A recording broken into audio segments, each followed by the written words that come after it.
नमस्कार, मी प्राजक्ता आणि स्वागत आहे तुमचं प्राजक्ताज होमस्टाईल कुकिंगमध्ये। आज आपण मुखवास म्हणजेच भाजलेली बडीशेप बनवणार आहोत। त्यामध्ये आपण ओवा, जवस, तीळ सुद्धा मिक्स करणार आहोत। चला तर मग रेसिपीला सुरुवात करूया। साहित्य बघून घेऊया। इथे 1 वाटी बडीशेप घेतलेली आहे। बडीशेप स्वच्छ निवडून घेतलेली आहे। अर्धी वाटी तीळ घेतलेले आहेत। बिना पॉलिशचे तीळ घ्यायचे आहेत आपल्याला। अर्धी वाटी ओवा घेतलेला आहे। अर्धी वाटी जवस घेतलेले आहेत आणि मीठ घ्यायचं आहे चवीप्रमाणे। चला तर मग रेसिपीला सुरुवात करूया। पॅन गरम करत ठेवलेला आहे। सगळ्यात आधी आपल्याला बडीशेप भाजून घ्यायची आहे। बारीक गॅसवर आपल्याला बडीशेप भाजून घ्यायची आहे। आपल्यापैकी बऱ्याच जणांना जेवण झाल्यानंतर हमखास बडीशेप खायची सवय असते। बडीशेपमध्ये भरपूर औषधी गुणधर्म आहेत जे तुमच्या आरोग्यासाठी आणि सौंदर्यासाठी सुद्धा फायदेशीर असतात।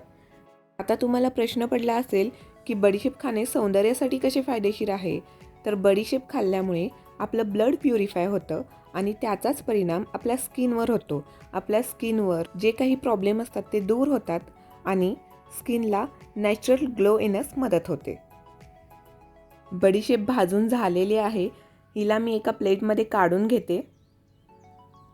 आता पॅनमध्ये ओवा घालून घेते आणि तो सुद्धा आपल्याला बारीक गॅसवर भाजून घ्यायचा आहे।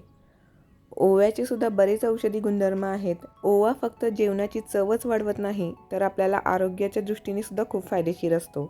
पोटाच्या समस्यावर ओवा खूपच प्रभावीपणे काम करतो।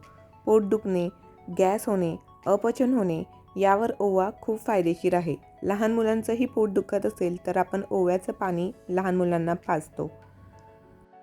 ओवा भाजून झालेला आहे। यालाही मी प्लेटमध्ये काढून घेते।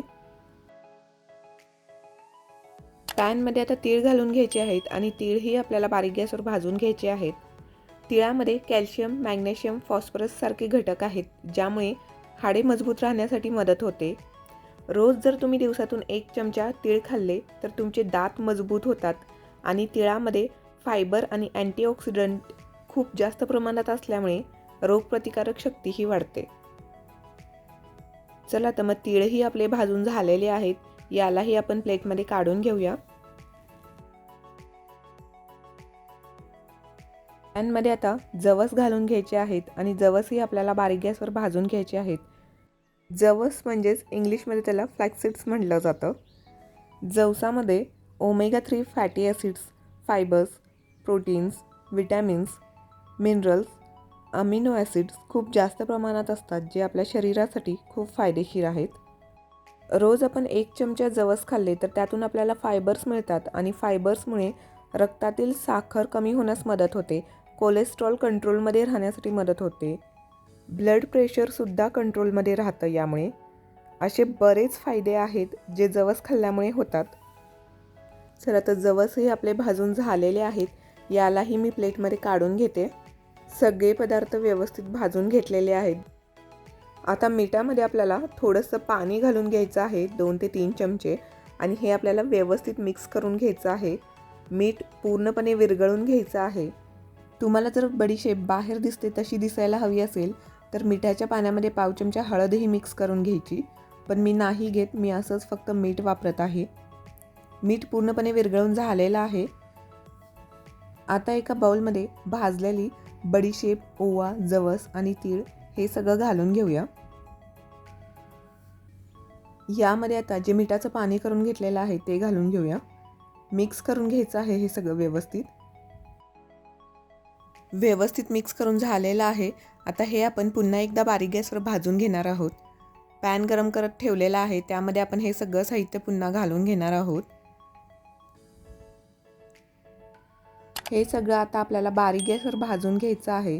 यातला जो ओलसरपणा आहे तो पूर्ण निघून जाऊन हे क्रिस्पी होईपर्यंत आपल्याला हे भाजून घ्यायचं आहे। त्यासाठी आपल्याला गॅस बारीकच ठेवायचा आहे म्हणजे हे खमंग आणि कुरकुरीत भाजलं जाईल। बऱ्याच लोकांना जेवणानंतर गोड खायची सवय असते, पण गोड खाण्यापेक्षा जर हा बडीशेपचा मुखवास खाल्ला तर त्यामुळे आपल्या शरीराला फायदे होतात। आपण कितीही जास्त जेवण केलं असेल तर ते पचण्यास मदत होते। हे सर्व बारीक गॅसवर भाजण्यासाठी 10 ते 15 मिनिटं तरी लागतात, कारण मिठाच्या पाण्यामुळे ओलसरपणा आलेला असतो तो कमी होऊन छान क्रिस्पी होण्यासाठी तेवढा वेळ लागतो। हे सगळं व्यवस्थित भाजलेलं आहे, बघू शकता एकदम छान क्रिस्पी भाजलेलं आहे. मला 12 ते 15 मिनिट लागले हे सगळं छान क्रिस्पी भाजून तयार होण्यासाठी. आता आपण गॅस बंद करून घेऊया आणि हे व्यवस्थित पूर्णपणे थंड झालं की एअरटाईट डब्यामध्ये भरून ठेवायचा, म्हणजे मुखवास छान क्रिस्पी राहतो. मुखवास बनवून तयार आहे. खूप मस्त दिसत आहे आणि खूपच छान झालेला आहे. तुम्ही ही नक्की ट्राय करून बघा आणि तुम्हाला ही रेसिपी कशी वाटली हे मला कमेंट करून नक्की सांगा. आणि चॅनल लाईक करा, सबस्क्राईब करा आणि ही रेसिपी आपल्या परिवारासोबत आणि मित्रमैत्रिणींसोबत नक्की शेअर करा. धन्यवाद.